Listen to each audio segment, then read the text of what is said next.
안녕하세요. 오늘도 사연살롱을 찾아주셔서 감사합니다. 저는 결혼 7년 차 만에 이혼을 겪게 된 40살 서진이라고 합니다. 라디오에 사연을 보내는 건 처음이라 망설이다가도 언젠가는 한 번쯤 꺼내고 싶었던 이야기라 이렇게 글을 씁니다. 저로서는 감당하기 무척 어려웠던 일들을 지나왔고 그 시간들이 지나 정신적으로나 생활적으로나 안정을 찾고 나니 이제서야 제 지난 시간들을 제대로 돌아볼 수 있게 된 것 같거든요. 저는 한 사람을 믿고 가정을 지키기 위해 오랜 시간을 썼습니다. 하지만 가족이라는 이름이 모든 사람들에게 따뜻할 수만은 없다는 사실을 너무 늦게 깨달아 버렸죠. 제가 오랜 시간 공들여 쌓아 올린 모든 것들은 정말 갑작스럽게 어느 날 한 번에 산산조각 나버렸어요. 그땐 정말 머릿속이 하얘졌지만 반면 묘하게 차분해지기도 하더군요. 그래서 제 방식대로 제게 고통만을 줬던 그 가정을 정리했습니다. 그때 그렇게 이성이 남아있었기에 조금이라도 빨리 저를 위한 선택을 할 수 있었던 것 같아요. 이 이야기를 듣고 나면 어떤 분들은 저를 이해하실 수도 있고 어떤 분들은 비난하실 수도 있겠죠. 하지만 저는 후회하지 않습니다. 지금은 그때보다 훨씬 평온한 삶을 살고 있거든요. 제 이야기부터 시작하면 저는 어린 시절 형편이 그다지 좋지 못했어요. 그래서 대학 입시를 할 때도 보통 주변 친구들이 목표로 많이 하던 4년제 일반대학교보다는 학비가 저렴하고 기술도 배울 수 있는 2년제 전문대학교를 지망하게 되었죠. 공부를 오래 하는 것보다는 뭐라도 먹고 살 것을 찾아서 하루빨리 돈을 벌고 싶다는 생각이었거든요. 그렇게 제가 선택한 전공은 요리였어요. 부모님께서 직장에 가시면 제가 동생 밥상을 대신 차려주면서 요리 실력이 많이 늘었거든요. 맛있다는 평가도 많이 들었던지라 자신이 있었어요. 널린 게 식당이니 취직 걱정도 없어 보였고요.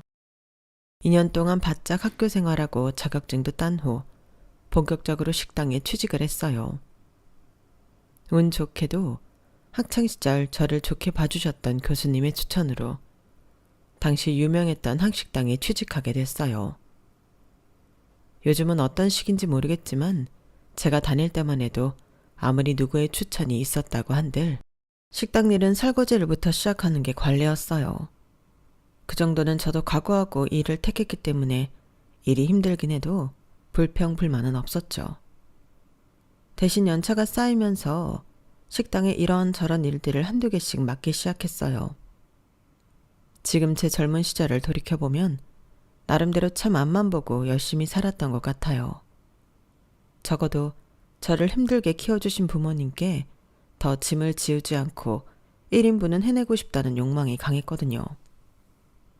식당 일은 체력적으로 힘들긴 했지만 제가 원하던 대로 부모님께 손 벌리지 않고 제가 하고 싶은 일을 하며 살고 있다는 생각에 견딜만 했어요. 그렇게 치열한 시간들을 보내던 중 제 남편을 만나게 됐죠. 같이 일하던 한 종업원의 지인이었고 저희 식당에 직장 상사와 식사를 하러 왔다가 저를 보고는 소개시켜 달라고 했어요. 솔직히 처음에는 연애할 마음의 여유도 없었고 남편에게도 관심이 없었어요. 그때 저는 스스로 누군가를 만날 처지나 상황이 못 된다고 생각했던 것 같아요. 그래서 굳이 멀쩡한 직장에 다니면서 저를 만나고 싶어 하는지 이해가 안 됐었죠. 그래서 소개는 깔끔하게 거절했어요. 같이 일하시던 분도 제 의사를 분명하게 전달하신 모양이었지만 소개를 거절당하자 남편은 막무가내로 식당 운영 종료 시간에 맞춰 찾아오는 등 포기를 할 줄 모르더군요. 정말 제 이상형이셔서 그래요. 몇 번 같이 식사하고 이야기도 나눠보고 싶어서 그러니 허락해주세요. 말씀 들으셨겠지만 저는 지금 연애할 상황이 아니라서요. 하루하루 피곤한데 누구에게 마음을 내주고 시간 써가면서 만날 시간이 없어요. 알죠? 식당 일이 체력에 부치는 일이라는 거. 친구놈한테 들어서 잘 압니다. 그러니까 기회를 달라는 거예요. 마음 내주고 시간 안 쓰셔도 돼요. 서진 씨한테 그럴 여유가 없으시면 그 마음이랑 시간 제가 쓰면 되죠. 몇 번이고 정중하게 거절해 돌려보냈지만 서너 번쯤 반복되다 보니 이럴 거면 차라리 저 사람이 원하는 대로 만나주고 돌려보내는 게 차라리 빨랐겠다 싶더라고요. 그게 남편의 전략이었는지는 모르겠지만 결국 그렇게 저는 남편이 원하는 대로 식사 약속을 잡게 됐어요. 2번 정도 만나고 다시 거절을 하면 남편도 그때 물러나겠지란 마음이었죠. 하지만 남편은 단 2번 만에 제 마음을 바꿔놨어요. 제 부탁이라면 아주 작은 거라도 열일 제치고 달려와 들어주고 항상 다정하고 배려 넘치는 태도에 남편이 달라 보이기 시작했거든요. 야, 그러지 말고 사람 괜찮아 보이면 한번 만나나 봐봐. 생각해보면 네가 어디서 또 괜찮은 사람 만날 수 있겠어. 맨날 식당 일 한다고 휴일에는 집에 뻗어있기 바쁘잖아. 제발로 괜찮은 사람이 굴러들어왔는데 이럴 때 연애해야지. 절친한 친구 지연이에게 그 사람 이야기를 털어놓으니 친구는 적극적으로 만나보라고 권하더라고요. 참 똑똑하고 현명한 친구라서 늘 신뢰하고 있었는데 말을 들어보니 또 틀린 말이 아니더라고요. 그때 나이도 어리고 하니 결혼까지는 상상도 못했고 친구 말대로 이럴 때 연애나 해보자 싶어서 남편과 만난 지 1달이 되던 날 남편이 조심스레 건넨 고백을 받아주었어요. 그때 세상 다 얻은 것처럼 기뻐하던 남편의 얼굴은 아직도 기억에 남네요. 정말 고마워 서진 씨, 내 마음 받아줘서. 내가 평생 공주처럼 손에 물 한 방울 안 묻히고 살게 해줄게요. 이미 하는 일이 손에 물 묻히는 일이라 그건 좀 어렵겠는데요. 그럼 결혼하지 뭐. 결혼하면 집에서는 한 방울도 못 묻힐 줄 알아요. 이제 만나기로 했는데 무슨 벌써 결혼 얘기까지 해요.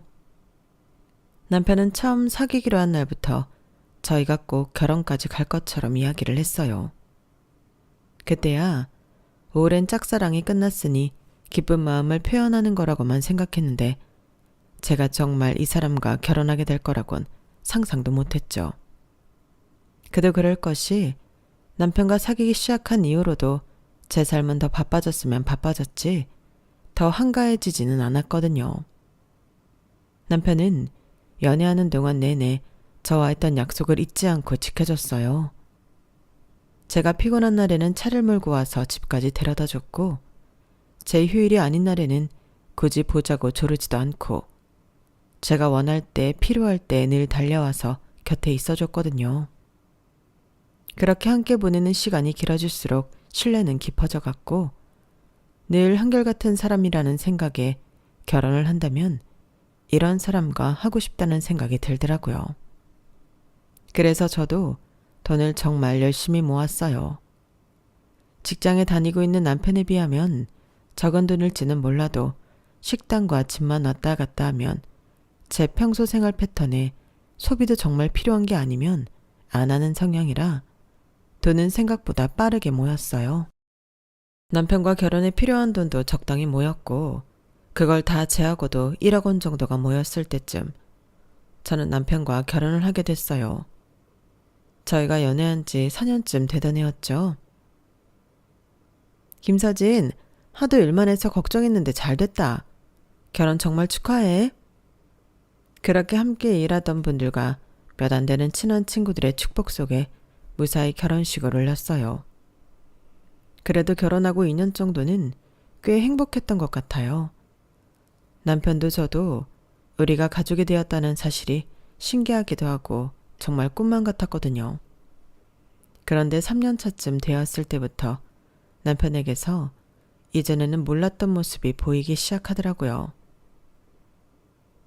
여보, 이번에 당신 생일 말인데 이번에는 좀 간단하게 케이크만 하고 끝내는 거 어때? 평소에 값비싼 데이트를 하는 걸 선호하지 않기는 하지만 다른 날은 몰라도 생일만큼은 서로를 위해 가장 좋은 음식을 먹고 좋은 선물을 주고받았어요. 그랬던 남편이 갑자기 케이크로만 생일을 챙기자고 하니 내심 서운하더군요. 갑자기 왜? 이제까지 생일은 특별하게 챙겨주는 게 좋다고 했었잖아. 그건 그런데 그때야 연애하고 철없을 때니까 그랬지만 이제 우린 가족이 됐고 그런 불필요한 소비는 줄이는 게 좋지 않겠어? 늘 당신이 말했잖아. 필요한 소비만 하는 게 좋다고. 그게 생일까지 해당되는 건 아니었는데 아무튼 알겠어. 뭐가 됐든 아껴서 나쁠 건 없지. 나도 당신이랑 잘 살아보자고 하는 거지. 그동안 잘 즐겼으니까 이제는 좀 소박하게 보내는 것도 괜찮은 것 같아. 차라리 그 돈 아껴서 여행을 가도 되고. 남편의 의도를 완전히 파악하긴 어려웠지만 그냥 그러려니 받아들였어요. 그 제안을 머리로는 이해했지만 가슴으로는 이해하지 못했는지 생일 당일에도 묘하게 쓸쓸하더라고요. 이렇게 보내는 것도 나름 괜찮은데 뭐해? 어서 소원 빌고 초 불어야지. 매년 생일마다 좋아하는 예쁜 옷을 꺼내 입고 자주 가지 못하는 좋은 식당에 가서 남편과 데이트하던 순간들이 떠올랐어요. 올해는 그런 설렘이 없다고 생각하니 서글프더군요. 하지만 남편이 웃으며 건네주는 케이크를 보면서 마음을 달랠 수밖에 없었죠. 쓸쓸해하는 저와는 달리 남편은 어느 때보다 즐거워 보였거든요. 남편에게 차마 티내지 못했지만 쓸쓸한 생일을 보내고 얼마 후 시어머니의 생신이 다가왔어요. 저와 시어머니의 생신이 2주밖에 차이 나지 않았거든요. 각자 부모님 생신은 알아서 준비하기로 한지라 남편에게 별다른 말은 못 들었어요. 평소 시부모님 댁 쪽으로 가서 근처 괜찮은 식당에서 함께 식사를 하면 보냈으니 이번에도 그럴 줄 알았죠. 그런데 남편이 운전하는 방향이 시댁 쪽으로 안 가더군요. 여보, 어디가? 아, 오늘은 아예 밖에서 만나기로 했어. 그래? 어디 가는데? 좋은데 예약했지. 가보면 알아. 남편이 씩 웃는데 뭔가 쎄하더군요. 도착하고 보니 난생 처음 가보는 5성급 호텔이었어요. 뭐야, 이 호텔은? 여기 뷔페가 그렇게 맛있대. 우리 엄마도 좋은 음식 드셔보셔야지. 그러다니 저 멀리서 도착한 어머님을 보고는 갑자기 트렁크에서 커다란 꽃바구니를 꺼내더군요. 이건 또 언제 준비했어? 아까 세차하러 다녀오는 김에 사왔지. 우리 엄마가 꽃을 엄청 좋아하시거든. 엄마, 생신 축하드려요. 아유, 세상에. 내가 이렇게 큰 꽃은 처음 받아보네. 예쁘구나. 마음에 드세요? 당연히 마음에 들지. 꽃은 한두 송이 작은 것만 사와도 좋은데 뭐하러 이렇게 큰 걸 사왔어. 요즘 꽃값도 장난이 아니라던데. 그래도 이왕 드리는 거 좋은 거 드리고 싶은 게 아들 마음이잖아요. 그동안 이래저래 큰돈 드느라 못 해드렸는데 이제 좀 여유가 생겨서요. 앞으로는 더 잘해드릴게요. 말만 들어도 고맙다 우리 아들. 다정하게 웃으며 시어머니와 나누는 대화가 제 마음에 비수를 꼽더군요. 최근 저희들의 경제 상황이 크게 달라진 점은 없었어요. 여유가 생겼다고 하는 말이 꼭 제 생일에 드는 지출을 줄여서 생긴 여유 같다는 생각이 들더라고요. 그래서인지 참 생일 내내 기분이 좋지 않았어요. 음식도 너무 맛있었고 분위기도 좋았지만 마냥 밝은 웃음이 안 나오더군요. 이래저래 큰돈 드느라 못 해드렸는데 라든지 이제 좀 여유가 생겼어요 라는 말들이 자꾸 머릿속을 떠다니며 저를 괴롭혔죠. 당신 좋은 날에 왜 이렇게 표정이 안 좋아? 내가 뭘? 엄마 생신 때 잘해드리는 게 그렇게 마음에 안 들어? 당신은 티 안 날 줄 알지? 표정에 다 티나. 어머님 생신 때 잘해드리는 게 싫은 게 아니라 나도 사람이다 보니 내 생일이랑 비교하게 되고 좀 우울해서 그래. 당신은 연애할 때 내가 잘해줬잖아. 그 정도 잘해줬으면 됐지. 얼마나 더 잘해줘야 만족할 건데? 이야기 다 잘 된 거 아니었어? 이제 와서 왜 이래? 그래서 내가 뭐라고 했어? 나도 동의한 일이니까 가만히 있었잖아. 그런데 나는 당신이 하는 말이 우리 생일 소비를 줄이자는 건 줄 알았지. 우리 소비 줄여서 어머님을 더 해드리자는 말인 줄은 몰랐어. 그래서 불만이라는 거야? 불만이 아니라 이건 좀 아니지 않냐는 거야. 당신 애 낳으면 애한테도 그렇게 가르칠 거야? 우리 엄마가 고생해서 나 안 낳았으면 당신도 지금 남편 없이 살고 있을 텐데 엄마한테 감사하지 못할 망정 이런 식으로 나와? 남편은 정말 말이 통하지 않았어요. 저는 단지 작은 위로가 필요했을 뿐인데 그걸 이해해주긴커녕 오히려 제가 시어머니를 질투한다며 말도 안 되는 누명을 뒤집어 씌우기 시작했죠. 그러니 거기에 대해서 더 이상 이야기하고 싶지 않더라고요. 이 일로 너무 힘들어서 몇 날 며칠 울적해 하다가 오랜만에 친구를 만나 하소연을 했어요. 이야기를 들은 친구도 역시 경악했죠. 뭐? 야, 그건 좀 아니지 않냐? 너 거기서 왜 당하고만 있어? 이런 건 확실하게 싸워서 의견 피력해야지. 나도 그러려고 했는데 막무가내로 나보고 시어머니 질투하는 거냐고 그러는데 더 이상 무슨 말을 하겠어? 차라리 말을 말지. 뭐야? 원래 그렇게 효자였어? 연애할 땐 이런 거 없었잖아. 너밖에 모르던 사람이 왜 그래? 그러게. 그땐 그렇게 효자인지 몰랐는데 나랑은 이제 결혼했으니 예전처럼 투자할 가치가 없나 보지. 야, 넌 또 무슨 말을 그렇게 해. 결혼하고 한동안 잘 사는 줄 알았더니 그런 일이 다 생기네. 진짜 어이없다. 그 오빠 안 되겠네. 나중에 그런 일 생기면 또 말해. 내가 누구냐? 변호사잖아. 내가 너보다는 말 잘할 수 있으니까 잘 이야기해 볼게. 그래, 똑똑한 친구들이 참 든든하긴 하다. 나 빈말하는 거 아니야. 힘든 일 생기면 꼭 불러. 알겠지? 그래, 알았다니까. 그래도 네 덕에 웃는다. 그날 든든하게 제 편을 들어주는 지연이 덕분에 억울했던 감정이 겨우 녹아내렸어요. 누군가 제 편이 있다는 것만으로도 기분이 괜찮아지더라고요. 하지만 기분이 괜찮아진 것과는 별개로 남편에 대한 의문이 들기 시작한 건 멈출 수 없었어요. 남편이 그날 보여준 태도는 연애 때라면 상상도 못할 만큼 차가웠고 거의 다른 인격처럼 느껴지기까지 했거든요. 그날 이후로는 어머님 생신에 대한 이야기는 서로 일절 꺼내지 않았어요. 몇 달 뒤 있었던 남편의 생일도 제 생일과 똑같이 소박하게 보내고 나서야 남편에 대해 지나친 오해는 하지 않는 게 스스로 좋겠다는 판단이 들었죠. 여보, 우리 생일날 외식 안 하고 모은 돈 말이야. 그걸로 이번 주말에 여행이나 한번 다녀오면 어떨까? 여행? 어디로? 당신 맨날 고생스럽게 일하는데 큰 욕조 있고 바다도 보이는 편안한 호텔 가서 같이 푹 쉬다 오는 거 어때? 너무 좋지. 안 그래도 요즘 그런데 너무 가고 싶었는데 잘 됐다. 내가 미리 봐놓은 곳이 있거든. 예약해 놓을게. 주변에 맛집까지 싹 알아봤으니까 맛있는 거 먹으면서 돌아다니고 쉬자. 좋아. 이게 얼마만이야? 신혼여행 이후로 처음인 것 같은데? 그치? 바쁘게 살다 보니 그렇게 됐네. 오랜만에 가는 여행이니까 더 알차게 놀다 오자. 고마워 여보. 남편이 예약한 곳은 예전에 함께 즐겨보던 TV 여행 프로그램에 나왔던 곳이었어요. 그때 지나가듯 저런 곳에 가서 피로 풀고 오고 싶다고 말한 적이 있는데 그걸 기억해뒀다가 예약한 모양이었어요. 설레고 신나는 마음에 친구에게 전화를 걸었죠.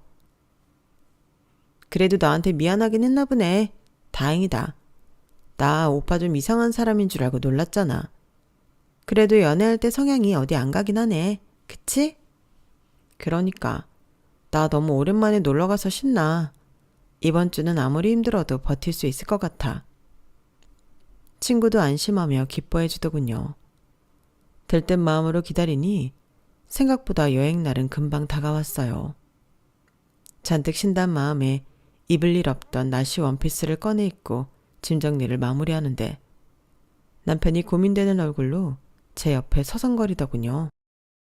여보, 근데 그런 옷은 좀 그렇지 않아? 뭐가? 안 예뻐? 아니, 그게 아니라 이런 옷은 노출이 좀 있다 보니까. 그냥 일반적인 민소매인데 무슨 노출이 있다는 거야. 뭐야, 나 단속해? 처음엔 남편이 농담 비슷한 걸 하는 줄 알고 웃어 넘겼어요. 하지만 남편의 얼굴은 여전히 심각했죠. 내가 보기엔 괜찮긴 한데 우리 엄마가 보시면 좀 옛날 분이라 결혼한 여자가 이런 옷 입는 걸 안 좋게 생각하셔서. 잠깐만, 그게 무슨 소리야? 어머님? 어머님이 여기서 왜 나와? 오늘 우리 여행 간다며?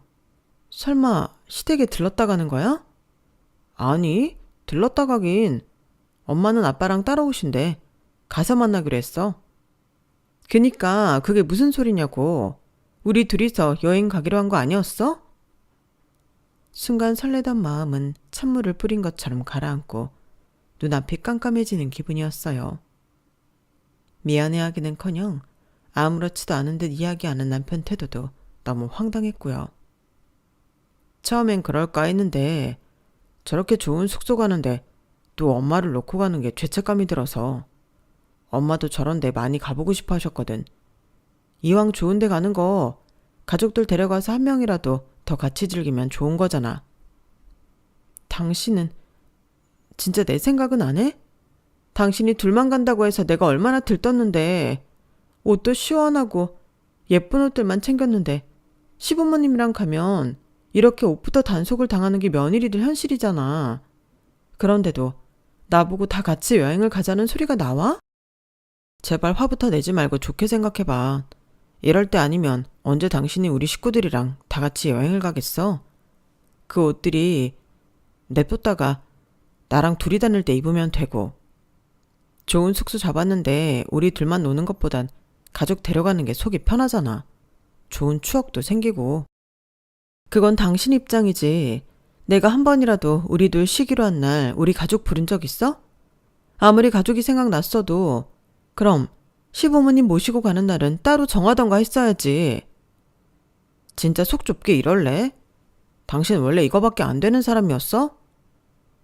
아무리 속상한 걸 어필해봤자 돌아오는 건 비난뿐이었어요. 미안해하기는커녕 속이 좁다던가 이기적이라는 둥 저에 대한 비난만 돌아오니 사과를 받아도 금방 기분이 안 풀릴 판에 정말 힘들더라고요. 그래도 그때마다 버틸 수 있었던 건 제 친구 덕분이었어요.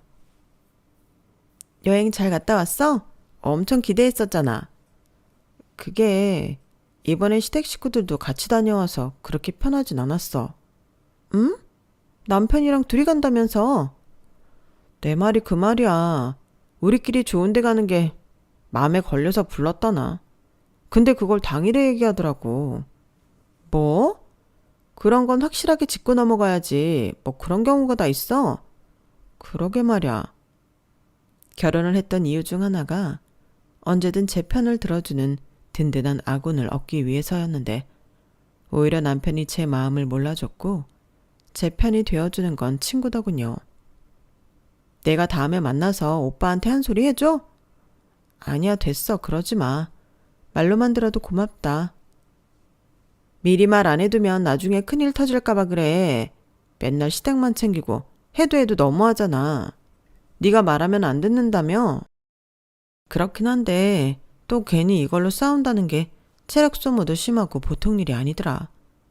너까지 피곤하게 만들고 싶진 않아. 그래, 또 내가 괜히 꼈다가 부부싸움 커질 수도 있긴 하겠다. 그래도 도움 필요하면 언제든 말해.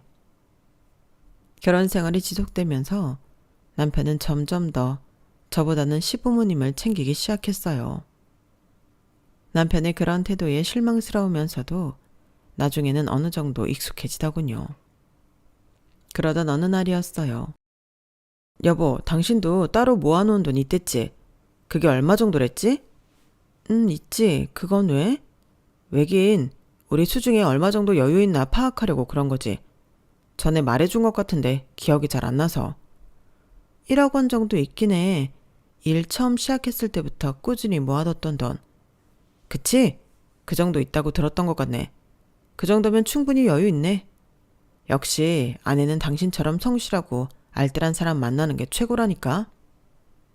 남편이 갑자기 물어본 게 의아했지만 그 돈은 언젠가 쓸 일이 있을 때를 대비해서 모아둔 거라 그렇게 큰 의미를 두지는 않았어요. 그런데 몇 달 뒤 어머님의 생신이 돌아오고 충격적인 사실을 알게 되었죠. 이번엔 시댁으로 바로 가? 어디 예약 안 했어? 이번에는 엄마가 밥 해주신대. 맛있는 거 많이 해주신댔으니까 편하게 먹고 놀다 오자. 어머님 생신인데 어머님이 밥상을 차리신다고? 그러게, 우리 엄마가 많이 신나셨나 봐. 주방 일이라면 늘 제게 다 떠맡기던 어머님께서 갑자기 당신 생일날 직접 생일상을 차리겠다고 하시니 묘한 불안감이 엄습하더라고요. 왜 신나셨는데? 글쎄, 그건 나도 모르지. 가보면 알겠지. 남편은 끝까지 대답을 안 해주더군요. 그렇게 시댁에 도착하니 어머님은 들뜨신 얼굴로 현관까지 버선발로 마중을 나오셨어요. 아우, 먼 길 오느라 수고했네. 상다리 휘어지게 차렸으니까 많이들 먹어. 알겠지? 어머님 생신이신데 이런 날은 쉬시는 게 좋지 않으세요? 생신상을 직접 차리신다고 해서 좀 놀랐어요. 다 나도 자식들한테 받은 게 있는데 잘해줘야지. 늘 그렇게 받기만 해서야 되겠니? 기분 좋아하시는 모습은 보기 좋았지만 이상하게 자꾸만 불안하더라고요. 남편도 내내 그런 어머님을 보며 흐뭇한 미소를 지었고요. 식사를 마친 뒤 한참이 지났는데도 생일에 관해 별다른 언급 없이 대화가 오갔어요. 그래서 남편에게 물었죠. 여보, 어머님 선물은 준비했지? 아, 선물? 이번엔 그런 게 필요 없지. 그게 무슨 소리야? 이미 내가 드렸어. 벌써 드렸다고? 지난번에 엄마랑 둘이 데이트하고 온다고 했잖아. 그날 미리 드렸어. 뭐 드렸는데? 며느리는 모르는 거냐? 아, 어차피 나중에 알게 될 거라서 미리 말 안 했어요. 엄마 자랑 좀 해보세요. 그럴까? 어머님은 신난 걸음으로 안방으로 가시더니 손에 뭔가 들고 나왔어요. 어머님이 들고 온 건 차키였어요. 글쎄, 얘가 차를 선물로 주지 뭐니? 우리 타고 다니던 차가 낡았다고 좋은 거 타고 다니라면서. 순간 저희 수중에 그럴 만한 돈이 있나 싶은 생각이 들었고, 그래서 처음에는 상태 괜찮은 중고차나 국산차 중에 뽑아드렸나 생각했어요. 하지만 가까이서 들여다보니 벤츠 로고가 박혀 있더라고요. 순간 눈앞이 캄캄해지는 느낌이 들더라고요. 그런 제 마음도 모르고 어머니께서는 마구 자랑을 하시더라고요. 내가 이따가 주차장에서 차 보여줄게. 나중에 같이 타고 놀러 가자. 어떻게 된 거냐는 눈빛으로 남편을 쳐다봤지만 남편은 어깨만 으쓱하고 말뿐이었어요. 집에 갈 때까지도 그 벤치에 대한 생각이 지워지지 않아서 괴롭더라고요. 빨리 그 차를 제 눈으로 직접 봐야만 믿을 수 있을 것 같았죠. 그렇게 집에 갈 시간이 다가왔고 주차장으로 함께 내려오신 어머님은 손수 차키로 차 문을 여는 모습까지 보여주셨어요. 차는 딱 봐도 뽑은 지 얼마 안 돼요. 때깔이 좋기도 하더군요. 시부모님께 인사를 드리고 차에 올라타자마자 남편에게 물었어요. 여보, 저 차는 어떻게 뽑은 거야? 때깔 죽이지. 역시 차는 외제차가 최고라니까. 그게 아니라 우리한테 벤츠 뽑을 돈이 어딨어? 무슨 돈으로 사드린 건데?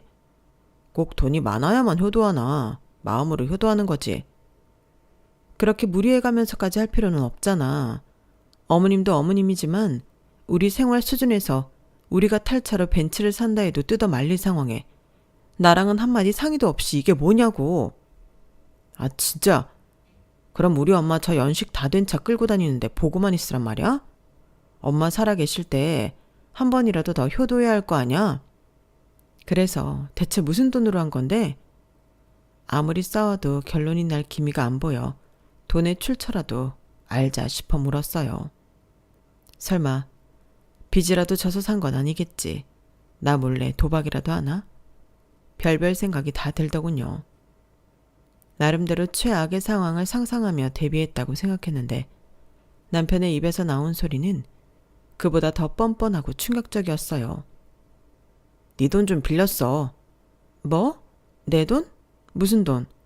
아, 너 그 설거지하면서 모아놓은 돈 있잖아. 그 통장에 있는 돈. 어디 투자할 것도 아니면서 그렇게 처박아 놓기만 하면 뭐해. 당신이 암튼 일만 해서 그런지 세상 물정을 모른다니까. 그렇게 썩어가는 채를 둘 바엔 효도하는 데 쓰기라도 하면 좋잖아. 뭐라고? 지금 그걸 말이라고 해? 내 통장에 손을 대? 나 몰래 돈을 인출해놓고 돈을 빌렸다고 표현하는 거야? 당신 정말 양심이 있기는 해? 그럼 내가 순순히 빌려주세요 했으면 당신이 빌려줬겠냐고. 그냥 좋게 생각해. 착하게 살면 나중에 다 복 받는 거야. 야, 내가 그럴 거면 우리 부모님 벤츠를 뽑아드리지. 왜 니네 엄마 벤츠를 뽑니? 손목 얼얼할 때까지 설거지하면서 번 돈인 거 너도 다 알잖아. 내가 얼마나 고생하고 내 젊음 투자해서 모은 돈인 줄 알면서 어떻게 그런 짓을 해? 네가 인간이야? 네, 그렇습니다. 연애할 때 저밖에 없다며 전부 맞춰줬던 제 남편은 결혼을 하니 아내는 안중에도 없는 효도에 미친 남자가 되어버렸던 거죠. 그 사실을 차마 인정하고 싶지 않아 여기까지 왔는데 여기까지 와보니 정말 이성이 날아가더군요. 믿기지 않아 제 계좌 내역을 찾아보니 정말로 홀라당 인출이 되어 있더군요. 그날은 정말 2판 4판으로 싸웠습니다. 이혼까지 결심했죠. 야, 진짜 그 인간 미친 거 아니야? 언젠가 사고 한번 칠 것 같더라니. 와, 이렇게 대형 사고를 칠 줄은 몰랐네. 내가 사람 보는 눈이 지지도 없었나 봐. 개고생하면서 번 돈을 남편 잘못 만나 날리게 될 줄 누가 알았겠어. 진짜 잠자다가도 벌떡 일어나서 죽이고 싶을 정도로 화가 치밀어 올라서 더 이상은 같이 못 살겠어. 이혼 준비해야지. 잠깐만, 이혼할 땐 하더라도 네 돈 그렇게 홀라당 태운 거 벌은 제대로 받아야지. 아무리 가족 사이 부부 사이더라도 이거 횡령죄야. 지금부터 내가 말하는 대로 해. 정말? 너 아니었으면 이런 것도 몰랐겠다. 지연아, 고맙다. 친구는 저에게 믿을 만한 동료 변호사를 소개해줬어요. 그리고 법적 절차를 진행하는 걸 도와줬죠. 윤재원 변호사 가장 친한 친구분이시라면서요. 제가 윤변한테 빚진 게 많아서요. 확실하게 도와드리겠습니다. 감사합니다. 잘 부탁드려요. 우선 벤츠는 고소하면 그쪽에서 팔아버리고 이득을 취할 수 있어요. 그러니 고소를 하고 가압류 신청을 하면 됩니다. 변호사님과 상담하여 하나하나씩 진행을 하니 마음이 편하더군요. 법적 절차 진행과 동시에 저는 짐을 쌌어요. 친구가 방 한 칸을 내주겠다고 했거든요. 고소하면 얼굴 보기 껄끄러울 텐데 당분간 우리 집에서 지내. 친정 건너 일하는 식당이랑 너무 멀잖아. 너무 고마워서 어떡하지? 내가 이 은혜를 어떻게 갚아야 할지 모르겠다 정말. 그 돈 돌려받으면 나중에 우리 사무실 앞에 가게 차리든가. 네가 해준 음식 내가 엄청 좋아하잖아. 진짜 그럴게. 약속해. 남편에게 말없이 짐을 싼 후 언제든 친구 집으로 떠날 수 있도록 전부 옮겨두었어요. 얼마 후 고소를 당했다는 사실을 알게 된 남편은 저에게 고래고래 소리를 지르더군요. 당신 진짜 이럴 거야? 장난하는 거지? 횡령이라니. 우리 부부야. 부부 재산은 공동재산이지. 뭐 이런 걸로 우리가 법정 다니고 변호사비 쓰면서 서로 얼굴 붉혀야겠어? 그럴 필요까진 없잖아. 그럴 필요가 왜 없어? 그건 공동재산이 아니라 내 개인 자산이었어. 당신 진짜 돈 때문에 이럴 거야?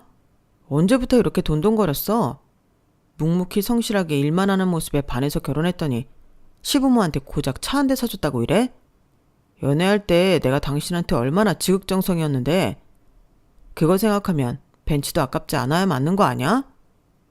그 얘기가 왜 나와? 그러려고 나한테 잘했어? 당신 이럴 줄 알았으면 백날 잘해줬어도 결혼 안 했지. 아무것도 모르고 결혼한 내가 바보지. 이제라도 알았으니까 다 원래대로 돌려놓을 거야. 결혼도 내 돈도. 웃기시네. 평생을 식당 일만 하던 당신이 당장 할 수 있는 게 뭔데? 이 집만 해도 4명이야. 내가 할 수 있을지 없을지는 두고 봐야 하는 거지. 저는 그 말을 끝으로 집에서 나와버렸어요. 손에는 작은 핸드백 가방 하나만 들려있는 채라 남편이 황당해 하더군요. 아마도 금방 집으로 들어갈 줄 알았겠죠. 이틀 뒤에야 제가 필요한 짐을 미리 다 빼뒀다는 사실을 알았는지 전화가 빗발치더군요. 남편과 법적으로 싸우는 사람들의 이야기는 완전히 남의 일인 줄 알았는데 제 일이 되었다는 게 비로소 실감이 나는 순간이었죠. 시간은 빠르게 흘러 시어머니의 벤츠가 가압류되었다는 소식을 전해 들었어요. 시어머니한테 정말 오랜만에 연락이 오더군요. 야, 네가 어떻게 이럴 수가 있니? 어? 아들이 벤츠 사줬다고 친구들한테 얼마나 자랑을 많이 했는데 네가 이렇게 나를 망신을 줘, 친구들 앞에서. 어머님, 제가 대체 무슨 망신을 줬다고 그러세요? 어머님 아들이 저한테 훔쳐간 돈으로 산 차잖아요. 그 돈 돌려받으려면 그 방법밖에 없는데 어떡하라는 거예요? 뭐? 훔쳐? 내 아들이 훔치긴 뭘 훔쳐? 그러게, 남의 돈으로 산 차를 그렇게 동네방네 자랑하고 다니면 어떡해요? 동네 부끄러운 줄 아셔야지. 아들을 도둑놈으로 키우신 어머님을 탓해야지. 훔쳐간 돈 돌려받는 제가 뭐가 나빠요? 내 아들이 도둑이라니. 너 지금 말 다 했어? 가족끼리 기어이 이렇게 추한 꼴을 봐야 속이 시원하겠어? 그건 제가 할 말인데요. 어머님이 자식 개판으로 키운 바람에 가정이 이 사단이 나잖아요. 물론 사람 잘못 본 제 잘못도 있지만 잘잘못 따지자면 어머님이 제일 잘못하신 거죠. 그 대가를 지금 치르고 계신 거고요. 저한테 화낼 일이 아니니 아드님한테나 화내세요. 핸드폰 너머로 분에 겨워 씩씩대는 어머님의 숨소리를 뒤로하고 전화를 끊어버렸어요. 그동안 하고 싶었던 말을 다 쏟아붓고 나니 속이 후련해지더군요. 시어머니에게 한바탕 한 후에는 핸드폰 번호도 바꿔버렸어요. 더 이상 이런 감정 낭비하고 싶지 않았거든요. 그렇게 재판날이 다가왔고 결과는 완전한 저의 승리였어요. 남편은 징역형 집행유예를 선고받았고 저에게 1억 원 반환하는 것으로 결론이 났죠. 서진아, 그동안 고생 많았다. 정말 축하해. 고마워 지연아. 너 아니었으면 여기까지 못 왔을 거야. 이제 나 하고 싶은 거 하면서 살려고. 평생을 가족을 위해 헌신하는 인생만 살았더니 이젠 정말 지친다. 나도 내가 번 돈으로 하고 싶은 것도 하고 새로운 일에도 도전해보고 싶다는 생각이 들어. 그래, 더 늦기 전에 깨달아서 다행이다. 내가 늘 말했잖아. 너는 개인 식당을 해야 한다고. 남의 식당에서 보조를 있기엔 네 실력이 너무 아깝다니까. 내가 많이 도와줄게. 이때까지 도움받은 것만 해도 미안한데 괜찮아. 미안하긴. 나중에 잘 되면 식당 갈 때마다 서비스나 좀 챙겨줘. 당연하지. 공짜로 밥 먹어도 모자랄 파나이. 꼭 그런 날이 왔으면 좋겠다. 재판날 마주한 남편과 시어머니의 모습은 정말 초췌하기 그지없더군요. 늘 말 잘 듣고 착한 아내이자 며느리였던 제가 이렇게 파격적인 행보를 보일 거라곤 꿈에도 상상 못한 얼굴이었어요. 그 모습을 보니 누가 보면 지금 제 결정이 참 냉정하다 생각할지 몰라도 스스로는 잘했다는 생각이 들었어요. 사람이 잘해줄 때 고마운 걸 알고 서로에게 선을 지키고 잘했더라면 얼마나 좋았을까요? 비록 저 인간들은 이 가정이 깨진 데 제 탓, 제 원망만 하겠지만 사실은 본인들이 깬 거라는 걸 꼭 알아야 할 텐데 말이에요. 들도 지쳤는지 결국은 몇 년에 걸쳐 1억 원이 반환되었고 저는 그 돈을 가지고 정말로 친구의 사무실 근처에 작은 가정식 백반집을 차렸어요. 회사가 많은 지역이라 점심 장사만 해도 수입이 꽤 짭짤하더라고요. 친구의 응원 속에서 차린 식당은 제 인생에서 가장 잘한 선택 중 하나가 됐어요. 개업한 지 6개월이 지나면서 조금씩 동네 맛집으로 소문나면서 자리를 잡게 되었거든요. 몇 년 뒤에는 유명 블로거의 글에도 소개가 되면서 웨이팅까지 생겨나기 시작했어요. 배달까지 포함하니 일손이 부족해 직원들을 쓰게 되면서 사업을 늘려야겠다는 생각이 들더라고요. 그래서 저녁에 할 수 있는 장사를 생각하다가 작은 와인바를 하나 더 오픈했어요. 회사 근처니 2차로 간단한 안주와 함께 즐길 수 있는 와인바를 오픈하니 1차를 끝내고 온 회사원들로 장사가 잘 됐죠. 제가 이혼까지 성공적으로 마무리하고 안정된 삶을 살던 어느 날 친구가 갑자기 커다란 꽃바구니와 케이크를 들고 가게에 찾아오더군요. 서진아, 생일 축하해. 어머, 이게 뭐야? 왜 이렇게 큰 꽃을 사왔어? 너무 이쁘다. 아니, 갑자기 옛날 생각이 나는 거야. 남편이 네 생일날은 아는 척도 안 하더니 시어머니한테는 엄청 큰 꽃 사왔다면서. 맞아, 그랬었지.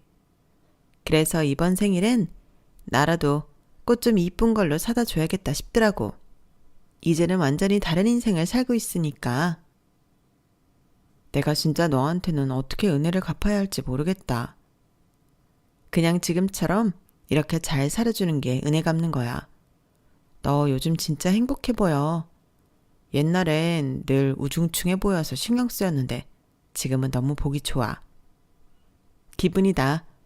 오늘 가게 장사 접고 오랜만에 너랑 시간 보내야겠어. 와, 진짜? 그래, 내 생일이니까 다 낸다. 가게에서 가장 비싼 술을 꺼내고 친구가 좋아하는 안주를 요리했어요. 와인 한 잔을 하면서 옛날 이야기를 하니 참, 제가 걸어온 이 길이 험난했다 싶더라고요. 내가 뭐랬어? 네 남편 쎄하다 했지? 그러니까 다음부터는 네 말 먼저 들을게. 근데 너 나 없었으면 진짜 어쩔 뻔했냐? 화나서 벤츠 부숴버리지 않았을까? 그래도 그런 험난한 시간들을 견디고 이겨내왔기에 지금의 제가 있다고 생각하면 그렇게 억울할 일은 아닌 것 같아요. 지금 제 곁에는 늘 제 편인 소중한 사람들이 있고 제 노력으로 읽어낸 소중한 가게들이 있으니까요. 제 이야기는 여기까지입니다. 들어주신 여러분의 삶에도 소중한 인연들이 많이 있기를 바랍니다. 감사합니다. 여러분, 사연 댓글에 응원과 현명한 조언 부탁드려요. 좋아요와 구독은 저에게 큰 힘이 됩니다. 오늘도 좋은 일 가득하세요.